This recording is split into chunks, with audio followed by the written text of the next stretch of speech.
Hello नमस्कार, welcome to साक्षीज विद्या साधना। आज इस वीडियो लेक्चर में पढ़ेंगे class 7 science chapter 4 heat and ये होने वाला है कंप्लीट चैप्टर हीट के ऊपर। देखो चैप्टर 3 में हमने क्या पढ़ा था कि जो वुलन क्लोथ्स होते हैं वो एनिमल फाइबर से बनते हैं और जो कॉटन क्लोथ्स होते हैं वो किससे बनते हैं, प्लांट फाइबर से बनते हैं।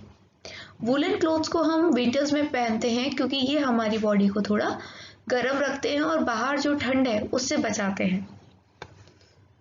हम क्या करते हैं कि हम लाइट कलर के जो कपड़े होते हैं, कॉटन क्लोथ्स होते हैं ना, वो पहनना पसंद करते हैं जब गर्मी का मौसम होता है। These give us a feeling of coolness. You might have wondered why particular types of clothes are suitable for a particular season. सोचा होगा ना कभी कि क्यों हम कॉटन को गर्मियों में पहनते हैं और वुलन को ठंडियों में पहनते हैं। In winter you feel cold inside the house. If you come out in the sun you feel warm.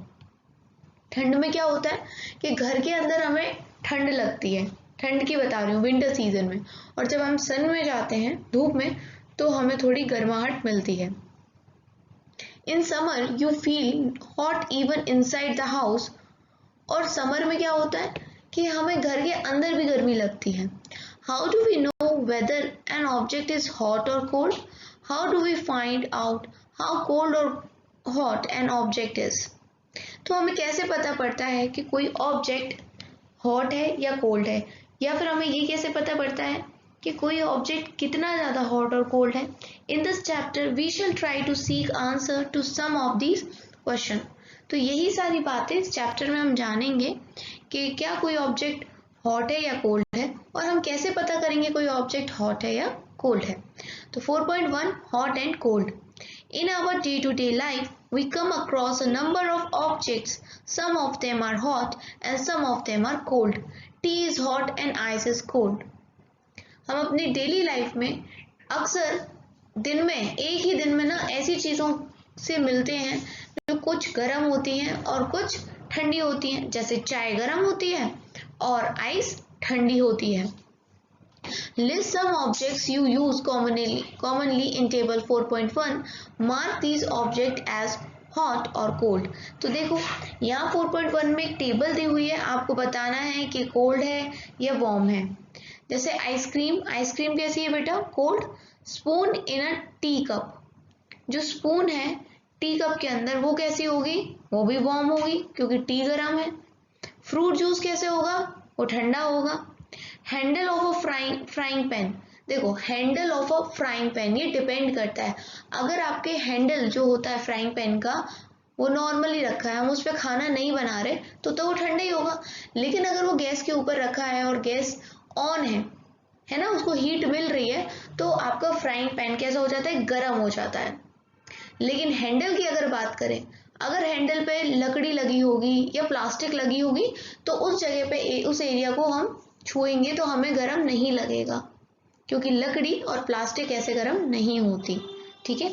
लेकिन अगर वो लोहे का ही है पूरा पूरा, तो हैंडल भी कैसा हो जाएगा? गर्म हो जाएगा। Do not touch objects which are too hot. Be careful while handling a candle flame or a stove. तो ये आपके लिए बोली जा रही है, आप छोटे छोटे बच्चे हैं, तो जब भी कोई ऑब्जेक्ट गर्म हो तो उसको मत छुआ करें, सावधानी के साथ, वरना जल जाओगे। We see that some objects are cold while some are hot. You also know that some objects are hotter than others while some are colder than others. How do we decide which object is hotter than the other? We often do it by touching the objects. But is our sense of touch reliable? Let us find out. तो यहाँ क्या बोला जा रहा है कि हम ये तो जानते हैं कुछ ऑब्जेक्ट्स हॉट होते हैं, कुछ कोल्ड।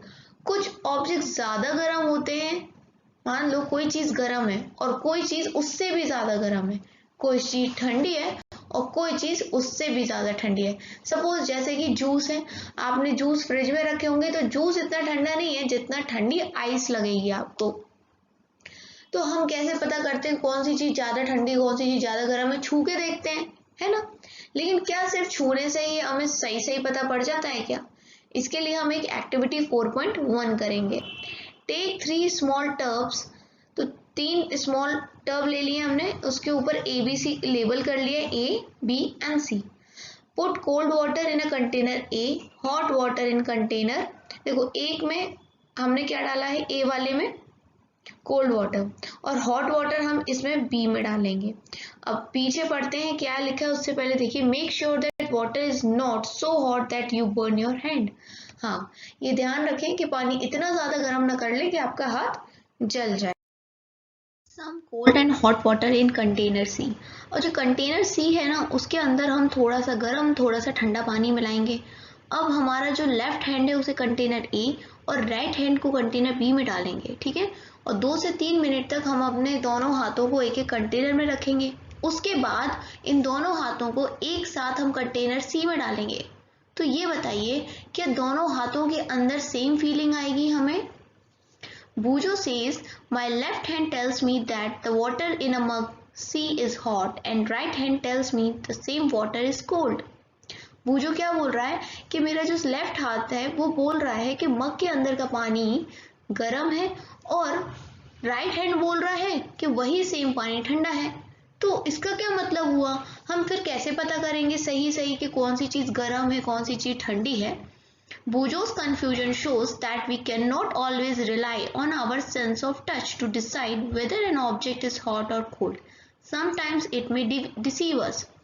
तो बूजो के हाथों ने जो कंफ्यूजन क्रिएट किया, इससे हमें ये पता चल गया कि हम अपने जो सेंस होता है कि छू के पता करते हैं, इस पर डिपेंड नहीं हो सकते। कई बार इससे हमें धोखा भी हो जाता है, जैसे अभी हो गया, एक हाथ बोल रहा है गर्म है, एक हाथ बोल रहा है ठंडा है। तो फिर सही पता करने के लिए कि टेम्परेचर क्या है, ठंडा है या गर्म, क्या करना चाहिए? Then how do we find out how hot an object really is? तो हम कैसे पता करेंगे कि कोई ऑब्जेक्ट कितना गर्म है या कितना ठंडा है? A reliable measure of the hotness of an object is its temperature. तो एक जो सही मेजरमेंट होता है, नापना होता है कि कोई ऑब्जेक्ट कितना गर्म है, उसको हम कहते हैं टेम्परेचर, ठीक है, कि उस ऑब्जेक्ट का इतना टेम्परेचर होता है। Temperature is measured by a device called thermometer. और टेम्परेचर को हम किससे मेजर करते हैं? तो एक डिवाइस होती है थर्मामीटर, आपने सबने सुनी भी होगी, और जब आपको फीवर आया होगा तो इसी थर्मामीटर से आपका टेम्परेचर भी चेक किया गया होगा। तो ये होता है थर्मामीटर, जिससे हम टेम्परेचर को नापते हैं। अब सुनो, 2 प्रकार के थर्मामीटर होते हैं और बारी बारी से हम दोनों थर्मामीटर्स के बारे में पढ़ेंगे। एक तो थर्मामीटर वो होता है जो क्लिनिकल होता है, जो डॉक्टर्स यूज़ करते हैं और हम अपनी बॉडी टेम्परेचर को नापने के लिए यूज़ करें, और एक जो बॉडी टेम्परेचर्स के लिए नहीं, पानी कितना गर्म है और दूसरी ऑब्जेक्ट्स कितने गर्म है ये नापने के लिए होता है, उसको लेबोरेटरी थर्मामीटर कहते हैं। तो पहले हम ये पढ़ते हैं, measuring temperature. Have you seen a thermometer? क्या आपने कभी थर्मामीटर देखा है? Recall that when you or someone else in your family had a fever, the temperature was measured by a thermometer. आपके घर में, आपके परिवार में आपको कभी फीवर होता है तो हम टेम्परेचर नापते हैं थर्मामीटर से। Thermometer that measures our body temperature is called clinical thermometer. और वो थर्मामीटर जिससे हम अपना बॉडी टेम्परेचर नापते हैं उसको क्या बोलते हैं बेटा? क्लिनिकल थर्मामीटर बोलते हैं उसको। Hold the thermometer in your hand and examine it carefully. If you do not have thermometer, request a friend to share it with you. A clinical thermometer looks like the one shown in figure 4.2. तो ये जो 4.2 में ये आप जो figure देख रहे हो, ये क्लिनिकल थर्मामीटर है, जिससे हम जब बुखार आता है हमको तो हम अपना बॉडी टेम्परेचर देखते हैं। A clinical thermometer consists of a long, narrow, uniform glass tube. कैसा होता है ये? लंबा सा पतला सा और ग्लास का बना होता है, जैसे मानो ग्लास की एक ट्यूब हो, इसके एक एंड पे एक बल्ब होता है। क्या होता है? ये area, bulb. This bulb contains mercury, और इसमें क्या होता है? Mercury. Outside the bulb a small shining thread of mercury can be seen. और बल्ब के बाहर के हिस्से में एक क्या होता है? शाइनिंग धागे जैसा होता है मरकरी का। If you do not see the mercury thread, rotate the thermometer a bit. तो मरकरी थ्रेड ना दिखे तो आपको क्या करना है? थोड़ा सा हिलाना है थर्मामीटर को और आपको वो दिख जाएगा। You will also find a scale on the thermometer. Thermometer पे कुछ स्केल भी बने रहते हैं बेटा, ठीक है। The scale we use is the Celsius scale, और जो स्केल हम यूज करते हैं ना वो कौन सा स्केल है, सेल्सियस स्केल, जिसको हम डिग्री सेल्सियस से नापते हैं। और Boojho wondered which of the two scales shown in figure 4.2। Boojho क्या बोल रहा है कि जो दो स्केल्स हैं ना, टू स्केल्स हैं जो दिखाए गए हैं हमें फिगर 4.2 में, तो हम कौन सा यूज करते हैं। He should read. Paheli told him that India has adopted the Celsius scale and we should read that scale. तो पहेली ने क्या बताया कि हम सेल्सियस स्केल को यूज करते हैं क्योंकि इंडिया ने अडॉप्ट किया हुआ है। जो दूसरा स्केल होता है उसकी रेंज होती है 94 से लेके 108 डिग्रीज तक, जो होता है फ़ारेनहाइट स्केल, ठीक है, जो पहले यूज किया जाता था। लेकिन अब हम कौन सा स्केल यूज करते हैं, तो अब हम यूज करते हैं डिग्री सेल्सियस वाला। और क्लिनिकल थर्मामीटर में कितने से कितना टेम्परेचर रहता है ये भी आपको याद करना होगा। तो एक क्लिनिकल थर्मामीटर के अंदर 35 डिग्री सेल्सियस से लेके 42 डिग्री सेल्सियस तक टेम्परेचर रीड होता है, ये बात आप विशेष याद रखें। 4.2 करेंगे reading a thermometer.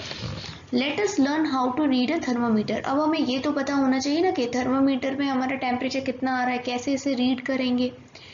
Indicated between the two bigger marks, also note down the number of division smaller marks. Between these marks, suppose the bigger marks read 1 degree.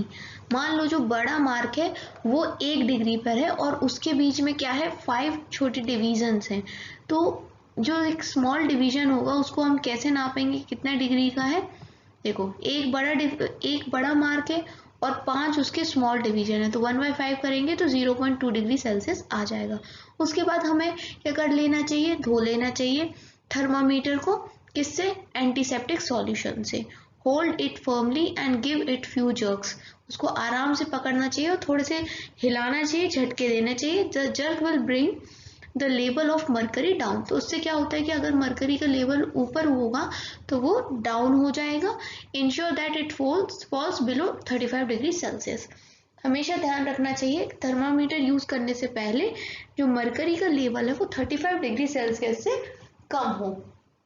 इसके बाद now place the bulb of the thermometer under your tongue. After 1 minute, take the thermometer out and note the reading. इसके बाद आप जो bulb of thermometer है उसे अपने जीभ के नीचे रखेंगे। 1 मिनट बाद आप देखेंगे कि थर्मामीटर पे क्या रीडिंग आई, वही आपकी बॉडी का टेम्परेचर होगा। और बॉडी के टेम्परेचर को लिखते वक्त आप उसके साथ डिग्री सेल्सियस ज़रूर लिखें क्योंकि ये हमारी यूनिट होती है। अगर नॉर्मल टेम्परेचर की बात करें ह्यूमन बॉडी के तो वो होता है 37 डिग्री सेल्सियस, ठीक है। हमेशा डिग्री लिखें, डिग्री लिखना ना भूलें।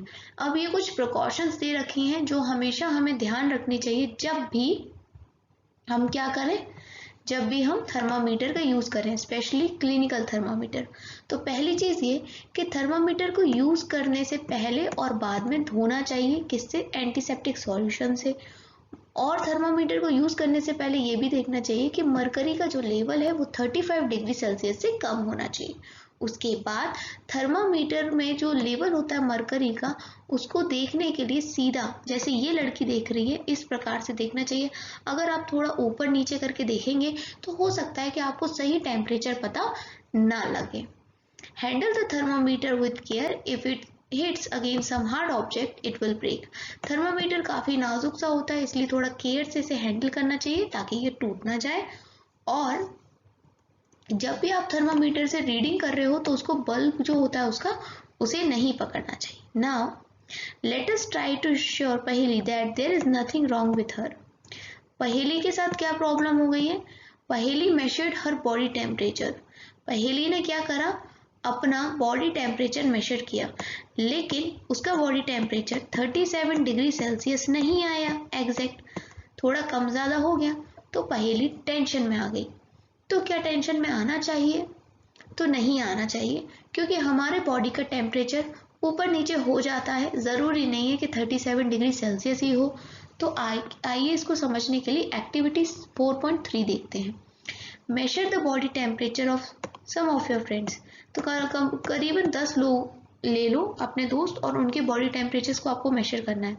या नाम लिख लेना, राम, रहीम, रोहन, ठीक है, ऐश्वर्या, जो भी नाम है यहाँ लिख लेना। फिर उनके क्या क्या बॉडी टेम्परेचर्स आए यहाँ लिखने हैं। तो जब हम ऐसा करेंगे और टेबल 4.2 में अपने अलग अलग फ्रेंड्स की टेम्परेचर को मेजर करेंगे तो देखिए क्या सारे बच्चों के जो बॉडी टेम्परेचर है वो एक से आ रहे हैं, 37 डिग्री सेल्सियस ही आ रहा है क्या? तो ऐसा नहीं होगा कि हर पर्सन का जो टेम्परेचर है वो 37 डिग्री सेल्सियस ही है, ठीक है। किसी का थोड़ा ज़्यादा हो सकता है तो किसी का थोड़ा कम। Actually what we call normal temperature is the average body temperature of a large number of healthy person. तो असल में हमने जो ये नॉर्मल बॉडी टेम्परेचर निकाला है 37 डिग्री सेल्सियस, ये क्या है? तो ये एक एवरेज है बॉडी टेम्परेचर्स का, किसका? Large number of healthy persons का। तो एक एवरेज टेम्परेचर है ये। A clinical thermometer is designed to measure the temperature of human body only। याद रखें कि क्लिनिकल थर्मामीटर से हम सिर्फ ह्यूमन बॉडी का ही टेम्परेचर निकाल सकते हैं। Temperature of human body normally does not go below 35 degree Celsius और अबव 42 डिग्री सेल्सियस। जो टेम्परेचर होता है ह्यूमन बॉडी का वो 35 डिग्री नॉर्मली की बात कर रहे हैं। अगर आपको कोई प्रॉब्लम ना हो शरीर में तो कभी भी 35 डिग्री सेल्सियस से नीचे नहीं जाता और ना ही 42 डिग्री सेल्सियस से ऊपर जाता है। That is the reason that this thermometer has range of 35 degree Celsius to 42 degree Celsius. अब नीचे ऊपर जाता नहीं है इससे, इसीलिए क्लिनिकल थर्मामीटर में रेंज ही यही रहती है 35 डिग्री सेल्सियस से लेके 42 डिग्री सेल्सियस। ये आपको याद रखनी है कि इतने से इतना रेंज रहता है। बूजो गॉट अ नॉटी आइडिया। बूजो के दिमाग में एक नॉटी आइडिया आया कि क्यों ना इस क्लिनिकल थर्मामीटर को गर्म दूध में डाला जाए और देखा जाए कि गर्म दूध में क्या टेम्परेचर आता है। तो भाई कभी भी, ये आपको सावधानी लिखी हुई है कि कभी भी क्लिनिकल थर्मामीटर से किसी और गर्म चीज़ का टेम्परेचर ना नापे, क्योंकि वो टूट सकता है इजीली अगर वो सन या फिर किसी गर्म चीज़ के कांटेक्ट में आता है, और फिर आपको प्रॉब्लम आ सकती है क्योंकि जो मरकरी है वो बाहर आ जाएगा और मरकरी जहरीला होता है। ये तो था क्लिनिकल थर्मामीटर। अब हम बात करेंगे लेबोरेटरी थर्मामीटर की। अगर हमें और दूसरे ऑब्जेक्ट्स का टेम्परेचर मेजर करना हो तो हम क्या करेंगे? तो इस सब के लिए एक नया थर्मामीटर होता है जो होता है लेबोरेटरी थर्मामीटर। ये लेबोरेटरी थर्मामीटर अब जब आप कभी स्कूल जाएंगे तब आपके टीचर्स आपको दिखा देंगे। फिलहाल तो आप स्कूल नहीं जा रहे तो आप गूगल पे सर्च करके देख लेना कैसा होता है ये, ठीक है। इसका जो टेम्परेचर होता है वो 10 डिग्री सेल्सियस से 110 डिग्री सेल्सियस के बीच का इसकी स्केलिंग होती है और इतने इतने बीच के जो टेम्परेचर्स हैं इसको ये नाप लेता है। Also as you did in the case of clinical thermometer, find out how much a small division on this thermometer reads. You will need this information to read the thermometer carefully। चलो अब हम देखते हैं कि thermometer को use कैसे करना है। एक्टिविटी 4.4। उससे पहले आप एक जरा ये देख लो, ये जो बना हुआ है ना, ये है laboratory thermometer. Take some tap water. हमें क्या करना है, नल खोलना है और एक मग में पानी ले लेना है, उसके अंदर हमें थर्मामीटर डालना है। लेकिन ध्यान रहे कि थर्मामीटर का जो ये हिस्सा है वो मग में टच नहीं होना चाहिए और डूबा होना भी होना चाहिए और सीधा होना चाहिए थर्मामीटर। इसके बाद हमें क्या करना है, मूवमेंट को ऑब्जर्व करना है मरकरी के थर्मामीटर का, और तब तक हमें देखना है जब तक मरकरी का जो थ्रेड है, मूवमेंट है, एकदम से रुक नहीं जाता। जब मरकरी मूवमेंट करना बंद कर दे तो हमें टेम्परेचर को रिकॉर्ड कर लेना है। Compare the temperature of water recorded by each student in class. और इसी प्रकार से हर स्टूडेंट ने भी कर रखा होगा तो आप अपने फ्रेंड्स वगैरह का भी टेम्परेचर मतलब पूछ सकते हो कि तुम्हारा कितना टेम्परेचर आया, ठीक है।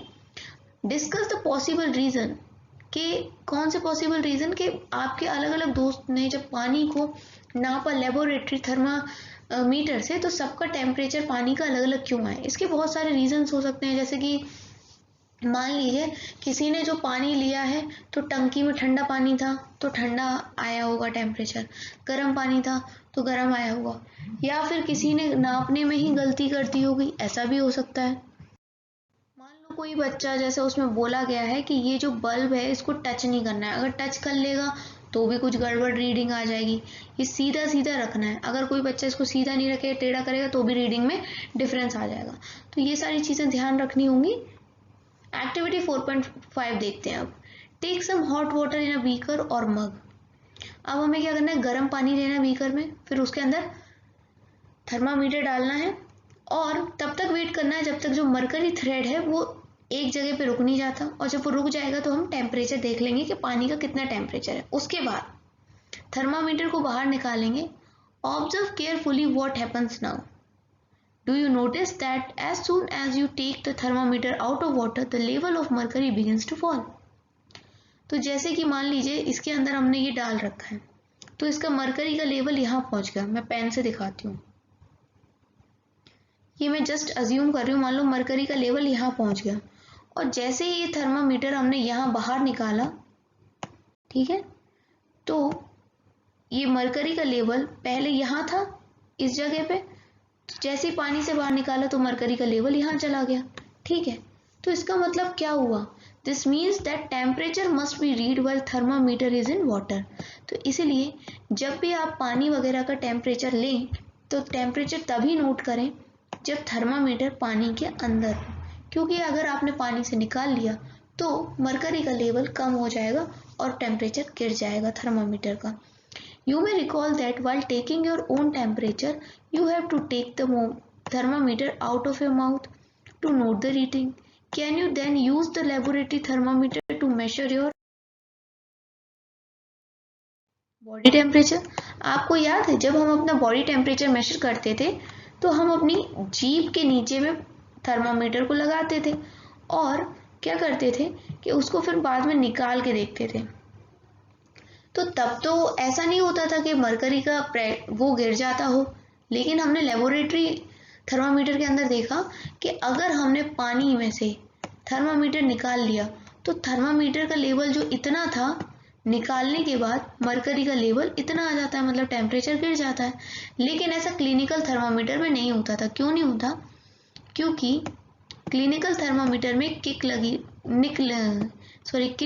रहती है बल्ब के पास, और ये किनिक बचाती है मरकरी के लेवल को फॉल करने से। आप समझ गए होंगे कि क्लिनिकल थर्मामीटर और लेबोरेटरी थर्मामीटर में क्या अंतर होता है। नाउ अब हम देखने वाले हैं, चलो उससे पहले किनिक देख लो, ये यहाँ पर लगी रहती है और इसके वजह से जो थ्रेड होता है ना मरकरी का वो नीचे नहीं गिरता है। लेकिन ये चीज़ लेबोरेटरी थर्मामीटर में नहीं होती है, जिसकी वजह से हमें टेम्परेचर तभी नापना चाहिए जब लेबोरेटरी थर्मामीटर पानी के अंदर होता है। अब हम देखेंगे transfer of heat. You might have observed that a frying pan becomes hot when kept on a flame. It is because the heat passes from the flame to the utensils. आपकी mummy जब खाना बनाती है, रोटी बनाती है जिस तवे पे या कढ़ाई जिसको यूज करती हैं, तो हमने देखा होगा कि उसके हैंडल गर्म हो जाते हैं, वो खुद भी गर्म हो जाता है अगर उसे आग पे रखो तो, हीट पे रखो तो। ठीक है, when the pan is removed from the fire, it slowly cools down. और जब उसको फायर मतलब से दूर कर दोगे और थोड़ी देर के लिए छोड़ दोगे तो वो कैसा हो जाता है, ठंडा हो जाता है, ठंडा हो जाता है। So why does it cool down? The heat is transferred from the pan to the surroundings. तो ठंडा वो इसलिए हो जाता है क्योंकि जो भी हीट थी ना, जो भी हीट थी सराउंडिंग्स की, वो कहाँ, जो भी हीट थी पैन की वो सराउंडिंग्स में चली जाती है। So you can understand in both cases the heat flows from a hotter object to a colder object. तो आप समझ रहे होंगे कि दोनों ही बातों में क्या हो रहा है कि हीट हमेशा कैसे फ्लो कर रही है, एक हॉटर ऑब्जेक्ट से कोल्डर ऑब्जेक्ट के थ्रू के साथ फ्लो करती है। मतलब एक हॉटर ऑब्जेक्ट होगा तो वहां से हीट कहाँ चली जाएगी, कोल्डर ऑब्जेक्ट के पास चली जाएगी। यहाँ तक आपको समझ में आ गया होगा। लेकिन ये तो हम समझ गए कि हॉटर से कोल्डर की तरफ फ्लो करती है, लेकिन करती कैसे, हाउ डज हीट फ्लो, ये हमें देखना है, जो हमें पता चलेगा एक्टिविटी 4.6 से।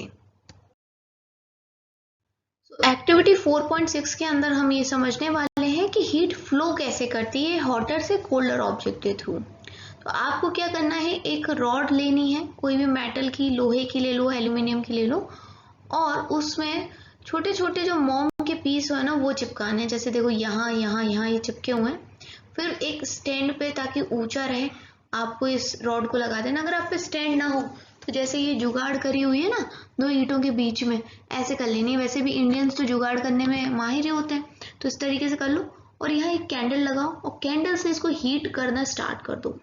तो क्या होगा? What happens to the wax pieces? Do these pieces begin to fall? क्या होगा वैक्स पीसेस के साथ? ये जो मोम के पीसेस हैं इनके साथ क्या होगा? क्या ये गिरना स्टार्ट कर देंगे? ये कौन सा वैक्स का पीस सबसे पहले गिरेगा? Do you think that heat is transferred from the end nearest to the flame to the other end? क्या आपको लगता है कि यहाँ से लेके हीट यहाँ तक पहुंच जाएगी? तो देखिए, हम ये जानते हैं, पहले ये हिस्सा गर्म होगा, इसकी गर्मी से ये हीट देखो ये पिघलना शुरू हो गया, धीरे धीरे ये पिघलेगा, फिर ये पिघलेगा और अल्टीमेटली गर्म होगा तो ये भी पिघलने लग जाएगा। पर सबसे पहले कौन सा पिघलेगा? जो सबसे पास है। तो यानी कि यहाँ हॉटर से लेके कोल्डर तक इस प्रकार से ट्रांसफर हो रहा है हीट का। तो इस प्रोसेस को हम कंडक्शन कहते हैं। The process by which heat is transferred from the hotter end to the colder end of an object is known as conduction. यहाँ तक आपको समझ में आ गया? तो कंडक्शन एक वो प्रोसेस है जहां पर गर्म जगह से ठंडी जगह में हीट ट्रांसफर होती है। जैसे यहाँ ट्रांसफर हो रही है हीट, पहले ये गर्म होगा, फिर यहाँ गर्म, फिर यहाँ गर्म, फिर यहाँ गर्म। इन सॉलिड्स जनरली दी, तो हमें पता चल चुका है कि हीट जिस प्रोसेस से ट्रांसफर होती है उसको हम कंडक्शन कहते हैं। सो क्या सारे सब्सटेंस हीट कंडक्ट करते हैं easily? You must have observe that the metallic pan for cooking has plastic or wooden handle. Can you lift a hot pan by holding it from the handle without getting hurt? तो देखो, हमने ज़्यादातर देखा है जो cooking के utensils होते हैं, बर्तन होते हैं जिनमें हम खाना बनाते हैं, उनके हैंडल्स किसके बने होते हैं? प्लास्टिक और वुडन के। क्यों बने होते हैं? क्योंकि हमने अक्सर देखा है कि ये गर्म नहीं होते, है ना।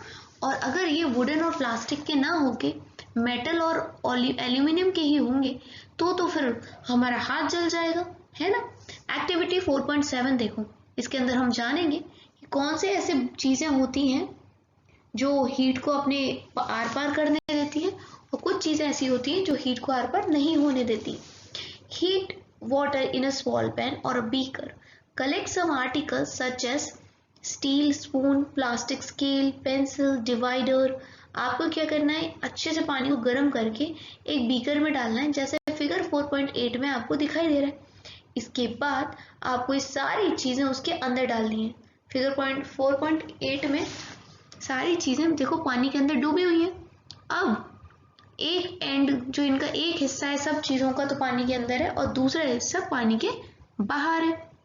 अब कुछ टाइम हम वेट करेंगे, उसके बाद हम ऑब्जर्व करेंगे कि क्या इनके ऊपर वाले हिस्से भी गर्म हुए हैं कि नहीं। पहले हम देखेंगे स्टील की स्पून, मेटल की बनी हुई है। Does the other and get hot? मान लो चम्मच का ये हिस्सा नीचे वाला पानी के अंदर है, तो क्या थोड़ी देर बाद चम्मच का ऊपर का हिस्सा गर्म होगा? तो जी हाँ, हो जाएगा, क्योंकि चम्मच स्टील की बनी होती है। ये बात आपको याद रखनी है, ठीक है। चम्मच किसकी बनी होती है? स्टील की। ओके, इसके बाद सुनिए कि दूसरी चीज हम ले लेते हैं। मान लीजिए पेंसिल, पेंसिल यहाँ लिखेंगे और यहाँ पर क्या लिखेंगे? वुडन। यहाँ पर क्या लिखेंगे? वुडन, क्योंकि पेंसिल किससे की बनी है? लकड़ी की। तो क्या पेंसिल गर्म हो जाएगी ऊपर से? तो नहीं होगी, क्योंकि वुडन चीजें गर्म नहीं होती हैं। क्लियर हो गई ये वाली बात? तो देखो, हमने यहाँ पर दो प्रकार के मटेरियल देखे, एक वो जिनके आर पार हीट हो गई, नीचे से ऊपर हीट पहुंच गई, और कुछ मटेरियल ऐसे थे जिनमें नीचे की हीट नीचे ही रही, ऊपर नहीं पहुंची। The material which allow heat to pass through them easily are conductors. तो जो मटेरियल्स अपने आर पार हीट को पास करने देते हैं उन्हें कंडक्टर कहा जाता है, जैसे aluminium, iron and copper. The materials which do not allow heat to pass through them are poor conductors. जो मटेरियल्स अपने आर पार हीट नहीं पार करने देते, जैसे कि हमने देखा पेंसिल बनी हुई थी वुड की, तो वुड एक पुअर कंडक्टर है क्योंकि वो अपने आर पार हीट नहीं करने दे रहा। तो पुअर कंडक्टर्स को हम एक और नाम से जानते हैं, इंसुलेटर। ठीक है, याद रखना कि वाटर और एयर पुअर कंडक्टर होते हैं हीट के, यानी कि इंसुलेटर होते हैं। Then how does heat transfer take place in these substance? अगर वाटर और एयर पुअर कंडक्टर हैं, यानी कि इंसुलेटर है, तो इनके आर पार हीट ट्रांसफर कैसे होता है, तो अब हम ये देखेंगे। Activity 4.8, take a round bottom flask, if flask is not available a beaker can be used. तो आपको क्या लेना है, एक बीकर ले लो, फ्लास्क ना मिले तो फिल इट 2/3 विद वाटर, 2/3 हिस्सा पानी से भर लो।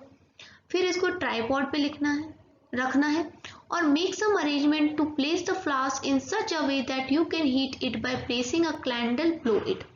कुछ इस हिसाब से आपको अरेंजमेंट करने हैं कि आप इस फ्लास्क के नीचे कैंडल रख सको, ठीक है। Wait till the water in a flask is still, पानी हिलता है ना, तो आपको तब तक वेट करना है जब तक पानी हिलना बंद कर दे। Place a crystal of potassium permanganate at the bottom of flask. आपको क्या करना है कि फ्लास्क के बॉटम में पोटेशियम परमैंगनेट को रखना है, उसके क्रिस्टल को। और क्या करना है, जेंटली यूजिंग अ स्ट्रॉ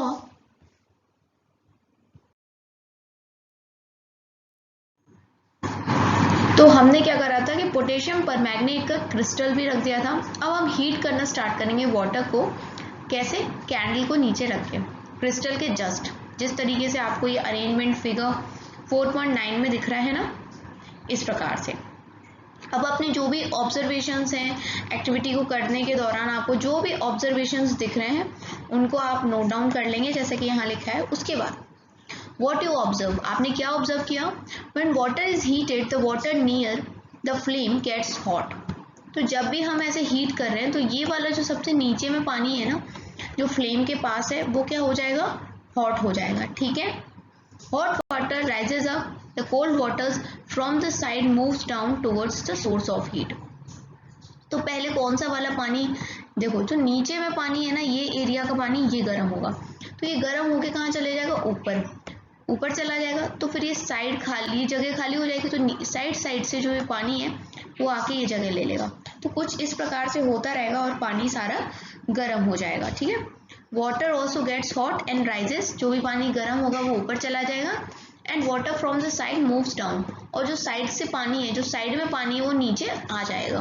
और इसी तरह से ये जो प्रोसेस है चलती रहेगी और धीरे धीरे हम देखेंगे कि सारा ही पानी गर्म हो जाएगा। इस तरह की जो mode of transfer of heat होता है इसको कन्वेक्शन कहते हैं, ठीक है। समझ गए आप, जो हमारे घर में दूध गर्म होता है या पानी गर्म होता है वो भी कन्वेक्शन के थ्रू होता है। और जब हम रोटी बनाते हैं, जिस तवे पे बनाते हैं, जिस फ्राइंग पैन में हम खाना बनाते हैं, तो फ्राइंग पैन में जैसे हीट ट्रांसफर होती है वो कंडक्शन के थ्रू होता है, जिसे हमने अभी थोड़ी देर पहले पढ़ा था। How does heat travel in air, तो अब एयर में कैसे हीट ट्रेवल करती है, in which direction does the smoke go, the air near the heat source gets hot and rises. देखो अगर मान लो जैसे ये हीट है, जैसे यहाँ से क्या, ये हीट सोर्स है, यहाँ ये आग जली है, तो इसके आसपास जितनी भी एयर होगी वो पहले गर्म हो जाएगी और ऊपर चली जाएगी। तो जैसे पानी में होता है, फिर साइड में जो एयर है वो आ जाएगी और ये जगह ले लेगी, फिर ये गर्म हो जाएगी, फिर ऊपर चली गई। तो जो भी एयर गर्म होती है वो ऊपर चली जाती है, तो एयर जो पहले थी उसकी जगह खाली हो जाएगी, इसलिए साइड से आ जाएगी एयर, पहले वाली एयर की जगह भर लेगी। तो ये प्रोसेस चलती रहती है और सेम इसी प्रकार से एयर भी हीट होती है। Activity 4.9, light a candle, keep one hand above the flame and one hand on the side of the flame। तो आपको एक हाथ कहाँ रखना है, ऐसे जला मत लेना, और एक साइड में। Do your hand feels equally hot? If not, which hand feels hotter and why? क्या आपके दोनों हाथों में आपको बराबरी का गर्म लग रहा है? अगर नहीं लग रहा तो ये बताना है आपको कि कौन सा वाला हाथ आपका ज़्यादा गर्म हो रहा है। Notice that towards the top the air gets heated by convection। देखिए मैंने अभी बताया था कि इसके ऊपर जो हीट है ना, वो इसके ऊपर जो एयर है यहाँ से वो गर्म हो जाएगी, गर्म होके वो ऊपर चली जाएगी, फिर साइड की जो एयर है वो यहाँ पर आ जाएगी। तो जो ऊपर की एयर इस हाथ में लग रही है ना, वो गर्म कैसे होगी, by the process of convection. Therefore the hands above the flame feels hot, और इसीलिए जो हाथ फ्लेम के ऊपर है वो ज़्यादा गर्म फील करेगा। However, there is no convection and air does not feel as hot as at the top। So side वाले हाथ की, अगर इस वाले हाथ की बात करें जो साइड में है, तो यहाँ पर कोई भी एयर नहीं होगी और कोई भी कन्वेक्शन नहीं होगा, तो यहाँ पर हमें कैसा फील नहीं होगा? हॉट, इतना हॉट नहीं फील होगा, थोड़ा बहुत हो सकता है। ज़्यादा हॉट हमें कहाँ फील होगा? यहाँ ऊपर वाले हाथ पर, ठीक। The people living in coastal areas experience an interesting phenomena. Coastal area समझते हो, हिंदी में तो तटीय इलाके कहते हैं, लेकिन फिर भी आपको पता तो होना चाहिए क्या होता है तट वगैरह। देखो, इंडिया नीचे से कुछ इस प्रकार का है ना, इंडिया नीचे से कुछ इस प्रकार का है, क्योंकि ये जो रीजन है इसके आसपास के, यहाँ पर क्या है? वाटर, समुद्र है कि नहीं? मैं पेन चेंज कर लेती हूँ, वेट अ मिनट। यहाँ पर है अरेबियन सी, इस वाले एरिया में अरेबियन सी है, फिर नीचे इंडियन ओशियन है, और इस वाले एरिया में अरेबियन सी है। तो यहाँ जो स्टेट्स हैं उनको हम कोस्टल एरियाज कहते हैं, उनके पास किनारों को, उनकी बाउंड्रीज को, ठीक है, तटों को। तो यहाँ एक अलग प्रकार का फिनोमेना होता है, कैसा कि दिन के टाइम पे जो लैंड होता है, जमीन होती है, वो कैसी हो जाती है? गर्म हो जाती है ना, जमीन हो जाती है गर्म। वेट अ मिनट, मैं पहले इसको रब कर देती हूँ, फिर आपको थोड़ा बना के बताती हूँ। एक हम जमीन का टुकड़ा बनाएंगे। देखो, सपोज करो ये ऊपर के साइड में ये क्या है? जमीन है, और नीचे कलर ब्लू कलर से ये समुद्र है, ठीक है। तो दिन के समय में क्या होता है कि जो जमीन है वो ज़्यादा तेज गर्म हो जाती है, पहले गर्म होती है पानी से। पहले क्या गर्म, दिन के टाइम की बात करें जब सन रहता है तो ज़मीन पहले गर्म होती है और पानी बाद में गर्म होता है। इससे क्या होता है, जो हवा ज़मीन के ऊपर है वो गर्म हो जाती है और ऊपर उठ जाती है। The cooler air from the sea rushes in towards the land to take it place. और जब देखो ज़मीन के ऊपर की हवा कहाँ चली गई? ऊपर, क्योंकि वो गर्म हो गई, ये ज़मीन थी ना, तो यहाँ की हवा हो गई गर्म, और गर्म हवा चली जाती है ऊपर, तो ये ज़मीन पर यहाँ पर जगह खाली हो गई। तो जो यहाँ ठंडी ठंडी हवा थी ना समुद्र के ऊपर की, वो चली जाएगी यहाँ। समझ गए? तो इसको क्या कहते हैं? जब वार्म एयर जो ज़मीन की है वो कहाँ चली जाए? सी की तरफ, तो साइकिल क्या हो जाती है? कंप्लीट, है ना। The air from the sea is called sea breeze. जो एयर सी के पास की होती है उसको हम सी ब्रीज कहते हैं। To receive the cooler sea breeze the windows of the houses in coastal area are made to face the सी।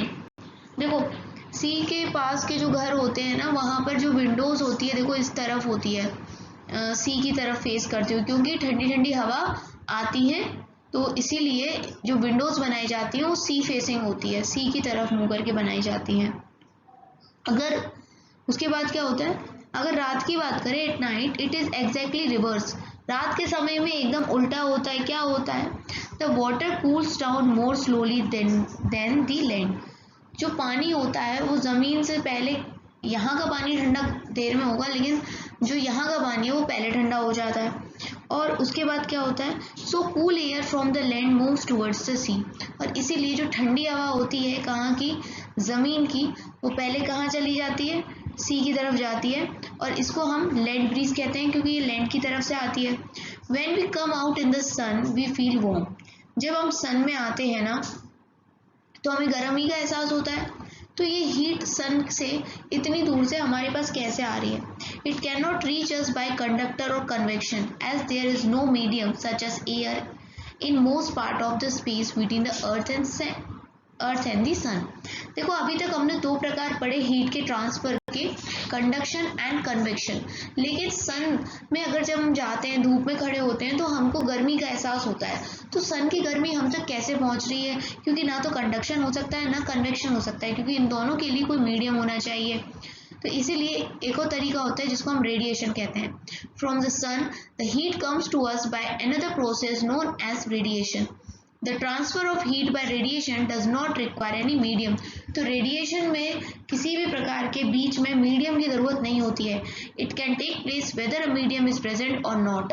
चाहे मीडियम हो या ना हो, रेडिएशन हो सकता है।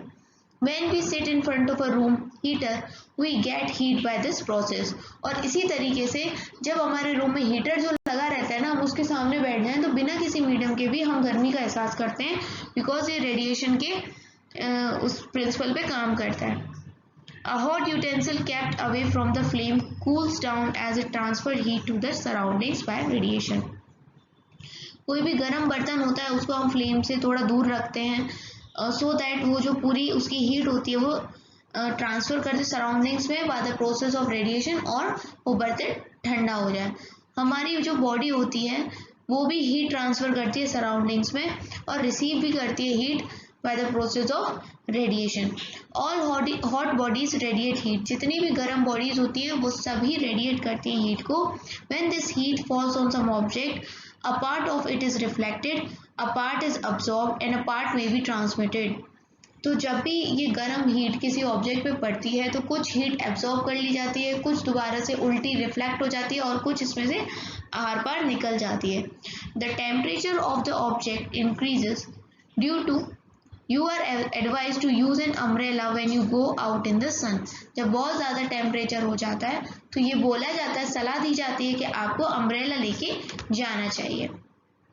तो यहाँ तक हमने 3 प्रकार पढ़ लिए, रेडिएशन, कन्वेक्शन एंड कंडक्शन। अब हम पढ़ने वाले हैं kinds of clothes we wear in summer and winter. तो ये तो हम नॉर्मली जानते हैं लेकिन थोड़ी सी डिटेल यहाँ देख लेते हैं। You know that in summer we prefer light coloured clothes and in winter we usually wear dark coloured clothes. ज़्यादातर समर में हम कैसे कपड़े पहनते हैं जो लाइट कलर्स के हों और विंटर में डार्क कलर्स के। पर ऐसा क्यों करते हैं, कलर से क्या लेन देन है, तो इसको हम पढ़ने वाले हैं। Activity 4.10 take 2 identical tin cans. 2 एक जैसी हमें टिन कैन लेनी है, उनको पेंट कर देना उनके आउटर सरफेस को, एक को ब्लैक और एक को white. Pour equal amounts of water in each and leave them in the midday sun for about an hour. तो दोनों में हमें एक बराबर पानी डालना है, पेंट कर दिया, एक को ब्लैक एक को वाइट, और उनको छोड़ देना है अच्छी दोपहरी में आधा घंटे के लिए। अब आप क्या करोगे, मेजर करोगे टेम्परेचर को पानी। Which can is the water warmer? तो अब आपको बताना है व्हाइट या ब्लैक किस कैन का पानी ज़्यादा गर्म है। You can feel the difference even bye touching water in the 2 cans. आप बस छूने मात्र से ही आपको पता पड़ जाएगा कि कौन सा पानी ज़्यादा गर्म है। ठीक है। We often use electricity and fuels like coal and wood to keep our house cool और वार्म। हम क्या करते हैं, इलेक्ट्रिसिटी और फ्यूल्स को यूज़ करते हैं, जैसे कोयला वगैरह को यूज़ करते हैं, लकड़ियों को यूज़ करते हैं, सो दैट हम अपने हाउस को कैसे रख सकें, वार्म रख सकें या ठंडा रख सकें। Is it possible to consider building that are not affected much by heat and cold outside? क्या आप ऐसी बिल्डिंग बना सकते हो जिसमें ना तो ज़्यादा ठंड का असर पड़े ना गर्मी का? This can be done by constructing outer walls of building so that they can be trap layers of air. हाँ, अगर हम कुछ इस प्रकार की वॉल्स बना लें जो हीट को ट्रैप कर लें और अंदर ना आने लगे, तो हम ऐसे घर बना सकते हैं जिसमें ठंडी और गर्मी का पता ना चलेगा। One way of doing this is to use hollow bricks which are available these days. तो अगर हमें ऐसे करना है तो आजकल खोखली ईंटें आने लगी हैं, उनका यूज़ करेंगे तो उसके बीच में क्या होगा, हवा ट्रैप हो जाएगी और air is a bad conductor of heat. चलिए, एक्टिविटी 4.11 हमें करना है fill 2 cans used in activity 4.10। जो हमने 2 कैन ये यूज़ करे थे ब्लैक एंड वाइट, इन्हीं को हमें दोबारा फिल करना है same amount of hot water से। कितना टेम्परेचर, लगभग 60 डिग्री सेल्सियस पे। अब हमें क्या करना है, छाया में किसी भी कमरे के अंदर इन कैन्स को रख लेना है। Note the temperature water after 10 to 15 minute. 60 degree Celsius पे हमने इन कैन को छोड़ा था, 10 से 15 मिनट बाद हमें टेम्परेचर नोट करना है वाटर का। Does the temperature of water in both the cans fall by the same amount? अब हमें ये देखना है कि क्या दोनों का ही टेम्परेचर एक ही प्रकार से गिरता है कि नहीं। Do these activities suggest you the reason why it is more comfortable to wear white or colored clothes in summer and dark colored clothes in the winter? तो अगर आप ये दोनों एक्टिविटी करेंगे, एक्टिविटी 4.10 एंड 4.11, तो आपको इससे समझ में आ जाएगा कि हमें क्यों कैसे कपड़े कब पहनने चाहिए। क्योंकि अगर टेम्परेचर गिरने की बात है तो वाइट वाले का टेम्परेचर जल्दी गिरेगा, और जब गर्म करने की बात आई थी एक्टिविटी 4.10 में, तो ब्लैक वाला जल्दी गर्म हो रहा था, क्योंकि जो डार्क सरफेस होते हैं वो एब्जॉर्ब करते हैं ज़्यादा हीट को, इसीलिए हमें ज़्यादा कंफर्टेबल होता है डार्क क्लोथ पहनने में विंटर्स में। लाइट क्लोथ्स क्या होते हैं, ये रिफ्लेक्ट करते हैं हीट को, इसीलिए हमें कंफर्टेबल फील होता है समर्स में लाइट कपड़ों को या लाइट कलर के कपड़ों को पहनना। Woollen clothes keep us warm in winter. In the winter we use woollen clothes. Wool is poor conductor of heat. ठीक है, सर्दियों में हम ऊनी कपड़े पहनते हैं क्योंकि जो ऊन है वो कैसा है, पुअर कंडक्टर है हीट का। Moreover there is a air trap in the wool fibres.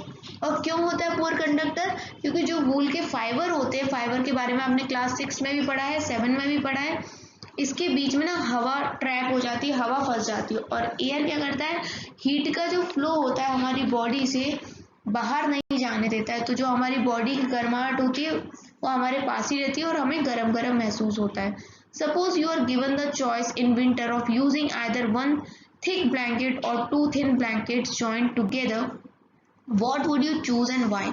मान लो मैं आपसे कहूँ कि एक मोटा कंबल है आपके पास, ये दो पतले पतले पतले कंबल हैं, तो आप क्या लेंगे। Remember that there would be a layer of air in between the blankets।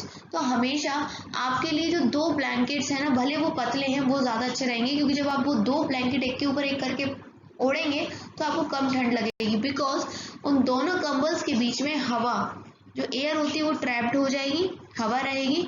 और हवा क्या होती है, एयर क्या होती है, पुअर कंडक्टर होती है हीट की, वो आपके बॉडी की गर्मी को बाहर नहीं निकलने देगी, इसलिए आपको ज़्यादा गर्म फील होगा। इसलिए हमेशा दो कंबल ज़्यादा बेटर है एक मोटे कंबल से।